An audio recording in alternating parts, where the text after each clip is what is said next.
আসসালামু আলাইকুম প্রিয় শিক্ষার্থীবৃন্দ, সবাই কেমন আছো? আশা করি তোমরা সবাই খুব ভালো আছো। তোমাদের সবাইকে লার্ন উইথ রাত্রি আক্তার লোপা ইউটিউব চ্যানেলে স্বাগতম।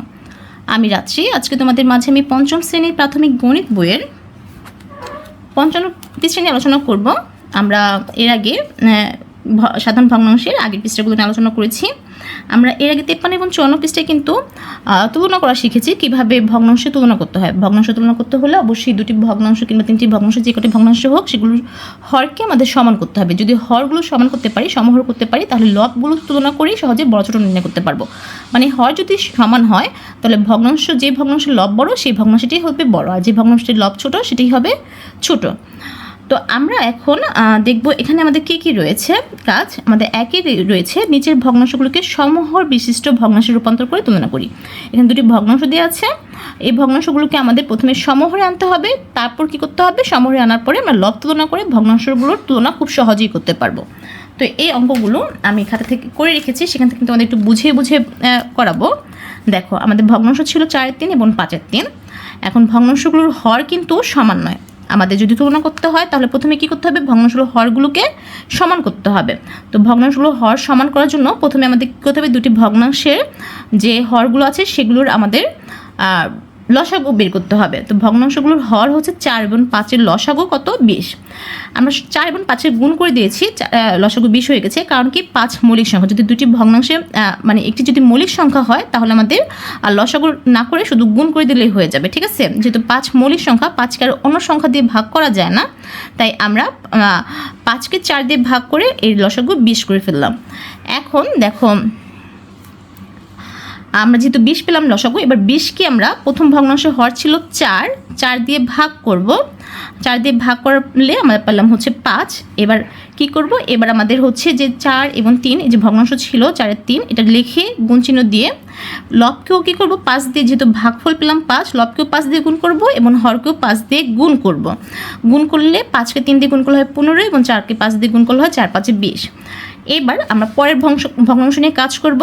লসাগু যেহেতু 20কে আমরা ভাগ করব হচ্ছে ওই যে ভগ্নাংশ ছিল, পরের ভগ্নাংশের হর 5 দিয়ে ভাগ করব। 5কে দিয়ে ভাগ করলে হয় হচ্ছে 4।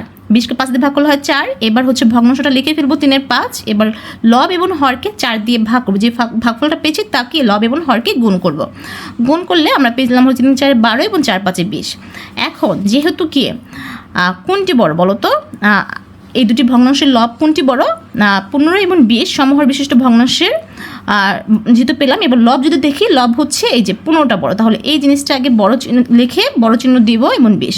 সুতরাং এটার এই 20-এর 15 আসল রূপ কোনটা, আসল রূপ ছিল হচ্ছে 3/4। তাহলে 3/4 বেটার দেন কি 5/3। এটাই হবে উত্তর। আমাদের পরের অঙ্কটা ছিল হচ্ছে 7/5 এবং 4/3। এখন ভগ্নাংশগুলোর হর 7 এবং 4-এর লসাগু। দেখো, 7ও কিন্তু মৌলিক সংখ্যা, 7কে অন্য কোনো সংখ্যা দিয়ে আর ভাগ করা যায় না, তাহলে 4 সাথে কি 28 গুণ করলেই কিন্তু আমরা লসাগু পেয়ে যাব। এবার 28কে আমরা কি করব, প্রথম ভগ্নাংশ হর দিয়ে ভাগ করব। 28কে 7 দিয়ে ভাগ করলে হয় 4। এবার এই 4কে গুণ করব, ভগ্নাংশটা যে ছিল 7/5, এটা লব এবং হর, ঠিক আছে, 7/5 লিখবো, তারপর গুণ চিহ্ন দিয়ে 5কে 4 দিয়ে গুণ করবো, 7কে 4 দিয়ে গুণ করব। 5কে 4 দিয়ে গুণ করলে তো হয় 4×5 = 20 এবং 7কে 4 দিয়ে গুণ করে আমরা পেলাম 28। এবার আবার পরের ভগ্নাংশ নিয়ে কাজ করব। লিখলাম 28 এবং পরের ভগ্নাংশে যে হরটা ছিল 4 লিখলাম, 4কে ভাগ করলাম, 28কে 4 দিয়ে ভাগ করলে হয় 7। এখন এই 7কে কী করব, লব এবং হর, যে ভগ্নাংশটা ছিল সেটা লব এবং হর দ্বারা গুণ করব। লবকেও তাহলে 7 দিয়ে গুণ করলাম 21 হলো এবং হরকে 7 দিয়ে গুণ করলাম 28 হলো। যেহেতু কি কোনটা বড় বলো তো, আর প্রথম ভগ্নাংশটা কি বড় না ছোট, লব কোনটার বড়, লব হচ্ছে নিচে পরেরটাই বড়, তাহলে আর হচ্ছে প্রথমটা ছোট। যেহেতু ছোট, 20 ছোট, আমরা লবে তুলনা করব, তাহলে ছোটো চিহ্ন দিব এবং এটা না দিয়ে এটা লিখব। অতএব কি এটার আসল রূপটা লিখব, 28-20-এর আসল রূপ ছিল হচ্ছে 5/7। সো এটা হচ্ছে যেহেতু ছোটো চিহ্ন দিলাম এবং 4/3। আশা করছি তোমরা ভগ্নাংশের তুলনাগুলো করতে পারবে। আমরা এরপরে যদি দেখি, 2 আছে হচ্ছে নিচের ভগ্নাংশগুলোকে সমহর বিশিষ্ট ভগ্নাংশে রূপান্তর করি এবং কি ছোট চিহ্ন, বড় চিহ্ন বা সমান ব্যবহার করে তুলনা করি। তো আমরা সেম যেভাবে করলাম সেভাবেই করব। আমাদের অঙ্কটা যদি আমরা তুলি, দেখো এই অঙ্কটা ছিল এভাবে। তো ভগ্নাংশগুলোর হর কি 9 এবং 12, এই লসাগু 9 এবং 12 লসাগু কীভাবে করতে হবে, 9 এবং 12 লিখে আমরা কি করব, 9 এবং 12কে কোন সংখ্যা দিয়ে ভাগ করা যায়? 9কে 3 দিয়ে ভাগ করা যায়, 12কে 3 দিয়ে ভাগ করা যায়। তাহলে 3 লিখে 9কে 3 দিয়ে ভাগ করলে 3 এবং 12কে 3 দিয়ে ভাগ করলে হয় 4। এরপর কিন্তু আর ভাগ করা যায় না। তারপর আমরা কী করবো? 3কে 3 এবং 4 এগুলো গুণ করবো। 3 3 কি 9 এবং 4 9 36। তাহলে লসাগু কত হলো? 36। এই 36কে আমরা কি যে 7 9 যে ভগ্নাংশ ছিল এটার হর ছিল 9, হর দিয়ে ভাগ করব। ভাগ করলে হয় হচ্ছে 4। এবার আমরা এটা কমা দিয়ে ভগ্নাংশটা তুলব 9 7, এটার সাথে গুণ করব হচ্ছে লব এবং হরের সাথে 4ই গুণ করব। যেহেতু ভাগফল 4 হয়েছে, ভাগফল দিয়ে আমরা লব এবং হরকে গুণ করব। গুণ করলে আমরা 28 এবং 36 পেলাম। সেম আমাদের প্রথমটা কিন্তু করা শেষ। আমরা দ্বিতীয় ভগ্নাংশতে যাব। সেম একই লসাগুকে ভাগ করব হচ্ছে দ্বিতীয় ভগ্নাংশের হর দিয়ে। 36কে 12 দিয়ে ভাগ করলে হয় 3। আমরা কী করবো? কমা দিয়ে ভগ্নাংশটা তুলব 12 5 এবং সেই 12 5কে যে 3 ভাগফল পেলাম 3 দিয়ে লব এবং হরকে গুণ করে দেব। করলে হলো 15 এবং 36। ঠিক আছে, এবার কিন্তু আমরা সমহর বিশিষ্ট ভগ্নাংশ পেয়ে গেলাম। দুটোরই কিন্তু হর সমান। তাহলে কি সমহর বিশিষ্ট ভগ্নাংশ হলো কত? 36 এবং 28। ঠিক আছে, ও 36 15 না 36 15। এখন দেখো এই দুটোর মধ্যে যদি তুলনা করি কোনটি বড়? দেখো তো প্রথমটা অবশ্যই 28 বড়। তাহলে 28 লিখে আমরা 28 যেহেতু বড় চিহ্ন দিব এবং এটা হচ্ছে 15। আমরা প্রথম সংখ্যাটাকে বড় ছোট চিন্তা করে আগে লিখবো। যেহেতু 28 বড় চিহ্ন এভাবে দিলাম। এখন 28-এর যে আসল যে ভগ্নাংশটা ছিল সেটা কি? 28-এর আসল ভগ্নাংশ দেখো ছিল 9 7। তো 9 7 লিখলাম এবং এই যে 15 আসল ভগ্নাংশ ছিল হচ্ছে 12 5 লিখলাম। এবার কিন্তু আমরা চিহ্নটা দিয়ে দিলাম, এটা বড় চিহ্ন। অতএব কি 9 7 কি এবার একটা কি খালি ঘর লিখে বড় চিহ্ন দিয়ে 12 5 লিখে দিলাম। আশা করি বুঝতে পেরেছ। আমাদের এর পরে দেখো আছে 2 নম্বরে ভগ্নাংশ দিয়ে আছে। এটা তুলনা করতে হলে আমাদের সেম একই ভগ্নাংশগুলোর হর 4 এবং 7-এর লসাগু বের করতে হবে। 7 যেহেতু মৌলিক সংখ্যা সবসময় গুণ করে 4 সাথে 28 লিখে দিলাম। এবার 28কে 4 দিয়ে ভাগ করব, মানে প্রথম ভগ্নাংশটির হর দিয়ে ভাগ করলে 7 হয়। এবার ভগ্নাংশটি লিখে হর এবং লবকে 7 দিয়ে গুণ করব। গুণ করলে এটা পেলাম। এবার আবার 28কে পরের ভগ্নাংশের হর দিয়ে ভাগ করব, ভাগ করলে হয় 4। এবার আমরা পরের ভগ্নাংশ 7-এর 5 লেখার পর গুণ চিহ্ন দিব এবং গুণ করব হচ্ছে যে ভাগফলটা পেলাম সেই ভাগফল দিয়ে হর এবং লব দুটা কি পেলাম 28-এর 20। এবার কিন্তু দুটি ভগ্নাংশেরই হর সমান, 28 16 সমহর পেলাম। তাহলে সমহর বিশিষ্ট ভগ্নাংশ কত? 28-এর 1 এবং 28-এর 20। এখন দেখো 28-এর 21 এবং 28-এর 20। এবার দেখো 21 যেটা আমরা প্রথমটাই আগে লিখবো, 21টা কি বড় 20-এর চেয়ে, তাই আমরা বড় চিহ্ন দিলাম। এবার 21-এর যে আসল ভগ্নাংশ প্রকৃত ভগ্নাংশটা ছিল প্রথমে যেটা ছিল 21-এর 4-এর 3। ঠিক আছে, বড় চিহ্ন 7-এর 5। এবার উত্তর কিন্তু আমরা ঠিক এভাবে তুলে একটা খালি ঘর লিখে চিহ্ন দিয়ে উত্তর লিখে দেব। এবার দেখো এখানে আমাদের 3 নম্বরের ভগ্নাংশ রয়েছে 3-এর 2 এবং খালি ঘর 9-এর 6। এখন ভগ্নাংশগুলোর হর হচ্ছে 3 এবং 9। ভগ্নাংশগুলোর হর 3 ও 9-এর লসাগু বের করতে হবে।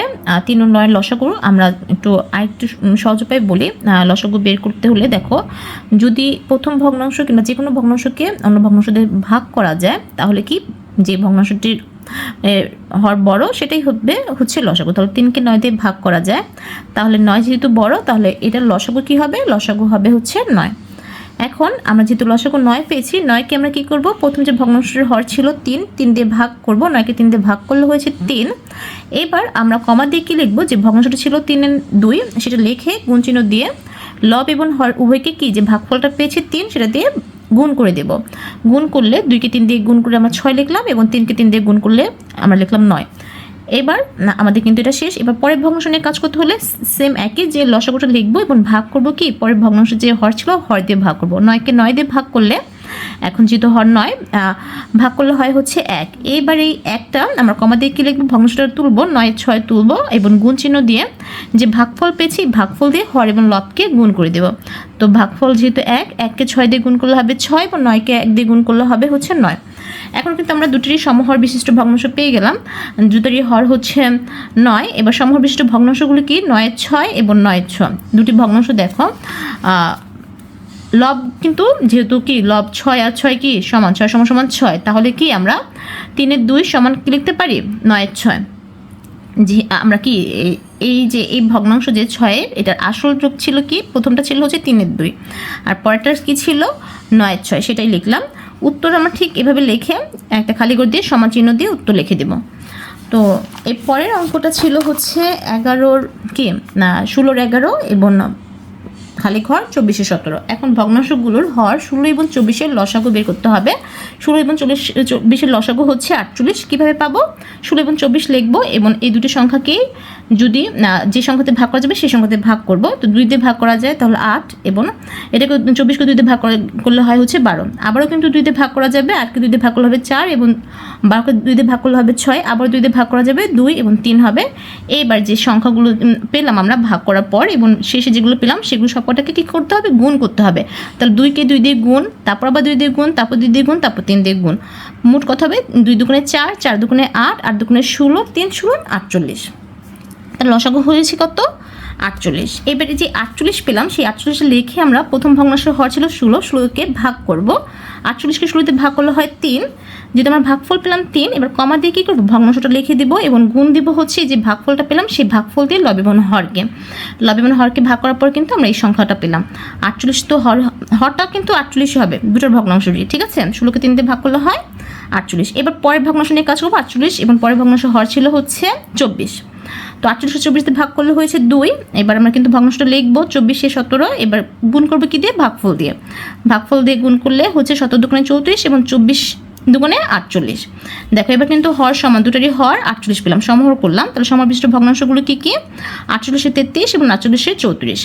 এখন দেখো 48 এই 33 এবং 34 এই দুটা চিন্তা করবো আমরা। যেহেতু হর সমান তাহলে আমরা লব তুলনা করবো। 33 কি ছোটো না? তাহলে 33 লিখে, যেহেতু 33 ছোটো চিহ্ন দিব 34-এর চেয়ে, এটা হচ্ছে ছোটো চিহ্ন, 34-এর চেয়ে ছোটো। অতএব কি আমরা এখন 33-এর আসল রূপটা কী ছিল? 33-এর আসল রূপ ছিল হচ্ছে 16 11। 16 11 কত? ছোটো 24 17-এর চেয়ে। তো উত্তর লিখে আমরা কী করবো? এভাবে খালি ঘর লিখে ছোটো চিহ্ন দিয়ে উত্তরটা লিখে দেব। তো আমাদের আশা করি তোমরা বুঝতে পেরেছ। দেখো আমাদের 5 নম্বরে কী আছে? 5 নম্বরে আছে হচ্ছে 3-এর 1, 5-এর 1 এবং 6-এর 5 ভগ্নাংশগুলোকে সমহর বিশিষ্ট ভগ্নাংশে রূপান্তর করি এবং ছোট চিহ্ন, বড় চিহ্ন বা সমান ব্যবহার করে তুলনা করি। এখন 3টি ভগ্নাংশ তুলনা করতে হবে। এখন এখানে কি ভগ্নাংশগুলোর হর কত কত দেখো তো? ভগ্নাংশগুলোর হর হচ্ছে 3, 5 ও 6-এর লসাগু। 3, 5, 6-এর লসাগু কত? আমরা যদি 3, 5, 6-এর লসাগু করি 3, 5 আর 6, এখানে যদি করলাম দেখো যে কোনো দুটি সংখ্যাকে অ্যাটলিস্ট ভাগ করে যেতে হবে এমন একটা সংখ্যার দ্বারা। 3কেও কিন্তু 3 দিয়ে ভাগ করা যায় এবং 6কেও 3 দিয়ে ভাগ করা যায়। তাহলে 3 1-এ 3, 5কে ভাগ করা যায় না, তাই 5টা 5ই বসবে এবং 3 দুগুণে 6। এবার দেখো লসাগু কত হলো? 3কে 5 এবং 2 দিয়ে গুণ করবো। 3 5-এ 15, 15 দুগুণে 30। তাহলে লসাগু কত হলো? 30 হলো। এখন এই লসাগু 30কে ভাগ করব কি? প্রথম ভগ্নাংশের হর কি ছিল? 3 দিয়ে। ভাগ করলে কত হয়? 10। এবার আমরা প্রথম ভগ্নাংশটি লিখব 1-এ 3। এবার 10 যেহেতু ভাগফল হলো 10 দিয়ে আমরা গুণ করব, হলো 10 এবং 30। এরপর আবারও কী করব? এই লসাগুকে কী করব? পরের ভগ্নাংশের হর 5, 5কে 30 দিয়ে ভাগ করলে হয় 6। ভগ্নাংশ ছিল হচ্ছে 1-এর 5। এটাকে আমরা কী করব? এই ভাগফল যে 6 6 দিয়ে গুণ করব, এখানে 6 এবং 30। এবার দেখো আবারও 30কে ভাগ করব। শেষের ভগ্নাংশের হর ছিল 6, এখানে হবে 5। ভগ্নাংশটা যদি তুলি 5 আর 6 ছিল, এবার এটাকে 5 দিয়ে এবং এই হরটাকেও 5 দিয়ে যে ভাগফলটা দিয়ে গুণ করব। 5 5-এ 25 এবং 5 6 30। এবার দেখো সবকটার হর কিন্তু 30 হয়েছে। সমর বিশিষ্ট ভগ্নাংশগুলো কী কী হলো দেখো? 10-এর 30, 6-এর 30 আর 25-এর 30। এবার অতএব কোনটা বড় বলো তো? এই সব হর কিন্তু আমরা সমান পেলাম, ঠিক আছে? এবার আমরা তুলনা করব। এখন এর মধ্যে আমরা বড় থেকে ছোট তুলনা করতে পারবো বা ছোট থেকে বড় তুলনা করতে পারবো, যেটাই করবো সেটাই হবে। আমরা যদি এখন বড় থেকে ছোট তুলনা করি, দেখো এইটার মধ্যে হর বড় কোনটা? লব বড় হচ্ছে 25। তাহলে আমরা 25-এরটাই আগে লিখলাম 30। এবার যেহেতু এটা বড় চিহ্ন দিব। আবার পরেরটার এরপরে হচ্ছে 10-এর 30, আবার বড় চিহ্ন, এরপর হচ্ছে 6-এর 30। আমরা কিন্তু এটার একদম আসল রূপটাও লিখতে পারবো। আসল রূপটা কি? 25-এর 30-এর আসল রূপটা কি? আমরা পরে আরেকটা ঘরে কিন্তু 25-এর 30-এর আসল রূপ কোনটা ছিল? 6-এর 5, ঠিক আছে? আর 10-এর 30-এর আসল রূপ ছিল 1-এর 3 এবং পরে হচ্ছে 30-এর 6-এর আসল রূপ ছিল হচ্ছে 5-এর 1। এটা লিখে দিতে পারবো। তো আশা করি বুঝতে পেরেছ। এবার 3 নম্বর আছে সমহর বিশিষ্ট ভগ্নাংশ রূপান্তর করি, ছোট চিহ্ন বড় চিহ্ন বা সমান চিহ্ন ব্যবহার করে তুলনা করি। তো এখানে 3টি অঙ্ক আছে, এই অঙ্কগুলো আমরা দেখব এবং ভালোভাবে বুঝবো। আমাদের ভগ্নাংশগুলো ছিল এটা। তো ভগ্নাংশগুলো হর হচ্ছে 3, 4 এবং 6। এই 3, 4, 6 লসাগু হচ্ছে 12। দেখো লসাগু করলাম, 3, 4, 6 লসাগু হয়েছে 12। যে কোনো দুটি সংখ্যাকে কি করতে হবে যাতে ভাগ করা যেতে পারে। তাহলে আমরা প্রথমে 2 দিয়ে যদি ভাগ করি, 4 এবং 6কে ভাগ করা যায়, তাহলে কি করলাম, যেহেতু 3কে 2 দিয়ে ভাগ করা যায় না, 3 লিখে দিলাম এবং 2কে 4 দিয়ে ভাগ করলে 2 এবং 2কে 6 দিয়ে ভাগ করলে হয় 3। এবার দেখো 3, 3 এই দুটি সংখ্যাকেই 3 দিয়ে ভাগ করা যায়, 1 এই 2কে ভাগ করা যায় না, তাই 2 থাকবে এবং 1 হবে। এবার এই যে সংখ্যাগুলো পেলাম সেগুলো গুণ করব, 2 এর সাথে 3 গুণ করব এবং 2 গুণ করব। তা 3 দুগুণে 6, 6 দুগুণে 12, লসাগু পেলাম 12। এবার 12 হচ্ছে আমরা লিখবো এবং প্রথম ভগ্নাংশের হর, মানে আমরা প্রথম ভগ্নাংশ নিয়ে কাজ করবো। প্রথমে প্রথম ভগ্নাংশের হর হচ্ছে 3, 12কে 3 দিয়ে ভাগ করলে হয় হচ্ছে 3, 4 12, 4 হয়। এবার আমাদের কাজ হচ্ছে ভগ্নাংশ লেখা এবং গুণ করব লব এবং হরকে, যে ভাগফল পেয়েছি সেটা দিয়ে। তাহলে হচ্ছে 12, 4 হলো। আবার সেম 12কে ভাগ করব পরের ভগ্নাংশের হর দিয়ে, 12কে 4 দিয়ে ভাগ করলে হয় 3। এবার ভগ্নাংশ তুলব এবং এই ভগ্নাংশগুলো লব এবং হরকে যে ভাগফল হয়েছে সেই ভাগফল দিয়ে গুণ করে দেব। গুণ করলে দেখো 12, 3 হয় এবং এই পরের ভগ্নাংশের সময় আমরা কী করবো, 12কে ভাগ করব হচ্ছে পরের ভগ্নাংশ হর দিয়ে, মানে 6 দিয়ে ভাগ করলে হয় হচ্ছে 2। এবার ভগ্নাংশ তুলে লব এবং হরকে গুণ করব কি দিয়ে, ভাগফল দিয়ে। তাহলে হলো কত, 12, 2। প্রত্যেকটা ভগ্নাংশের কিন্তু হর 12 হলো, মানে সমহর করলাম। তাহলে সমহর বিশিষ্ট ভগ্নাংশগুলো হচ্ছে 12, 4, 12, 3 এবং 12, 2। এখন যদি আমি তুলনা করি, আমরা যদি সংখ্যা তুলনা করি, দেখো আমরা যদি বড় থেকে ছোট তুলনা করতেও পারবো, আবার ছোট থেকে বড় তুলনা করতে পারবো, যেটাই করি না কেন আমরা চিহ্নটা ঘুরিয়ে দেবো। এখন যদি আমরা বড় থেকে ছোট তুলনা করি, কোনটা বড়, 4, 3, 2 এর মধ্যে 4 বড়। এরপর হচ্ছে 3, এরপর হচ্ছে 2। যেহেতু 4 বড়, 4 দিকে বড় চিহ্ন, তারপর 3 বড়, 3-এর দিকে বড় চিহ্ন এবং 2 ছোট। এখন আমরা এই ভগ্নাংশগুলোর যে আসল রূপ ছিল, এই 4 যে ভগ্নাংশের লব ছিল, এটার আসল রূপ কত ছিল, আসল রূপ ছিল 3-এর 1। 3-এর 1 লিখলাম, তারপর বড় চিহ্ন দিলাম। এরপর 3-এর 12, যেটার 3-এর আসল রূপ ছিল হচ্ছে 4-এর 1, এটা লিখলাম এবং 12, 2 যে 2-এর ভগ্নাংশের আসল রূপ ছিল 6-এর 1, সেটা লিখে দিলাম। ঠিক আছে, তো আমাদের কিন্তু হয়ে গেছে। এর পরের অঙ্কটা দেখব। পরের ভগ্নাংশগুলো ছিল হচ্ছে 4-এর 3, 12-এর 9 এবং 20-এর 15। তো ভগ্নাংশগুলোর হর 4 বড় 20-এর লসাগু কত হলো, 60। তো লসাগু কীভাবে বের করব, এটা তোমরা রাফ করে করবে। 4, 12 এবং 20, এই 3টা সংখ্যাকে কিন্তু 2 দিয়ে ভাগ করা যায়, 2 হবে, এখানে 6 হবে এবং এখানে 10 হবে। আবার এই 3টা সংখ্যাকে 2 দিয়ে ভাগ করা যায়, 1 হবে, 3 হবে, 5 হবে, আর ভাগ করা যায় না। এখন 2 দুগুণে 4, 3, 4, 12, আচ্ছা এটা 10 এবং আচ্ছা 5, 2 দুগুণে 4, 4, 5, 3, 4, 12 আর 5, 12, 60। ঠিক আছে, 60 হলো আমাদের লসাগু। এবার যেহেতু লসাগু 60 পেলাম, 60কে আমরা প্রথম ভগ্নাংশের হর যে 4 ছিল 4 দিয়ে ভাগ করব, 60কে 4 দিয়ে ভাগ করলে হয় 15। এবার ভগ্নাংশটা কমা দিয়ে ভগ্নাংশ তুলব এবং ভগ্নাংশ লব এবং হরকে যে ভাগফল 15 ছিল 15 দিয়ে গুণ করব, গুণ করলে 45 এবং 60 পেলাম। এরপর দেখো আবারও 60 লিখবো, লসাগুটা লিখবো এবং পরের ভগ্নাংশের হর ছিল 12, 60কে 12 দিয়ে ভাগ করব, লিখবো হচ্ছে 5, 60কে 12 দিয়ে 5 মানে 5, 12, 60, ভাগফল হবে 5। ভগ্নাংশ তুলবো এবং গুণ করবো লব এবং হরকে ভাগফল দিয়ে। আমরা তারপর ভগ্নাংশটা পেলাম হচ্ছে 45-এর 60। এবার 60কে ভাগ করব কত দিয়ে, যে পরের ভগ্নাংশ ছিল হর ছিল 20, 20 দিয়ে ভাগ করব, ভাগ করলে হয় হচ্ছে 3, যে ভাগফলটা সেটাকে আমরা কি করব, ভগ্নাংশ তুলে সেই ভগ্নাংশ লব এবং হরকে 3 দিয়ে গুণ করব, গুণ করলে হয় হচ্ছে 3 পূর্ণাঙ্গ 45 এবং 4 পূর্ণাঙ্গ 60। এবারে কিন্তু আমরা প্রত্যেকটা ভগ্নাংশের হর সমান পেলাম, মানে 60 হচ্ছে প্রতিটা ভগ্নাংশের হর, মানে সমহর বিশিষ্ট পেলাম। তাহলে সমহর বিশিষ্ট ভগ্নাংশগুলো হলো 60-এর 45, 60-এর 45 এবং 60-এর 45। যেহেতু প্রত্যেকটা 45 লবগুলো প্রতিটাই সমান, তাহলে 45, 45, 45 সমান হলো। অতএব এই প্রথমটার হচ্ছে আসল ভগ্নাংশ ছিল হচ্ছে 3-এর 4 সমান সমান 12, 3 সমান সমান 20-এর 15, সবই হচ্ছে সমান। আশা করি বুঝতে পেরেছো। আমাদের পরের অঙ্কটা মানে 3 নম্বর অঙ্কের ভগ্নাংশগুলো ছিল হচ্ছে এগুলো। তো ভগ্নাংশের হর হচ্ছে 5, 4, 10-এর লসাগু কত, 5, 4, 10-এর লসাগু হচ্ছে 20। তো এখন 20 যে আমরা লসাগু পেলাম, এই 20কে আমরা প্রথম ভগ্নাংশের হর দিয়ে ভাগ করব, হর দিয়ে ভাগ করলে হয় হচ্ছে 4, 5, 20। এবার আমরা ভগ্নাংশটা তুলব এবং তুলে গুণ করব কি দিয়ে, যে ভাগফল পেলাম সেই ভাগফল দিয়ে। ভাগফল দিয়ে গুণ করার পরে আমরা পেলাম হচ্ছে 12-20। সেম একই 20কে ভাগ করব হচ্ছে পরে ভগ্নাংশের হর দিয়ে, ভাগ করলে হয় 5। এই ভাগফলকে আমরা ভগ্নাংশটি তুলে ভাগফল দিয়ে গুণ করে দেব। সেম একইভাবে এটা করব। এবার কিন্তু আমরা প্রত্যেকটা ভগ্নাংশ হর কি পেলাম? 20 পেলাম, সমহর পেলাম। তো সমহর বিশিষ্ট ভগ্নাংশগুলো কি? 20-এর 12, 20-এর 15 এবং 20-এর 14। তো আমরা কিন্তু তুলনা যখন করব ছোটো থেকে বড় তুলনা করতে পারবো, বড় থেকে ছোটো তুলনা করতে পারবো। আমরা যেহেতু আগেরগুলো বড় থেকে করছি, এবার ছোটো থেকে চিন্তা করি। দেখো যেহেতু ছোটো কোনটা বলো তো?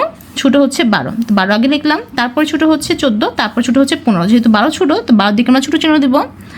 তারপর 15 হচ্ছে যেহেতু 14 ছোটো, আমরা 14 দিকে ছোটো চিহ্ন দেবো, এভাবে লিখবো। এবার এই 12-র আসল রূপ ছিল হচ্ছে 5-এর 3, আসল রূপগুলো লিখে দিব। 14-র আসল রূপ ছিল হচ্ছে কি 7-এর 10 এবং 15-র আসল রূপ ছিল 4-এর 3। তো আসল রূপগুলো লিখে দেব। তো এইভাবে কি আমরা ভগ্নাংশে তুলনা করতে পারবো। তো আমরা যদি বলি ভগ্নাংশ যদি তুলনা করতে চাই, তাহলে আমাদের প্রথমে কি করতে হবে? সমহরে রূপান্তর করতে হবে। সমহরে রূপান্তর করার জন্য আমাদের প্রথমে ভগ্নাংশের হরগুলোর লসাগু বের করতে হবে। লসাগু বের করার পর আমরা ওই লসাগুটাকে কী করব?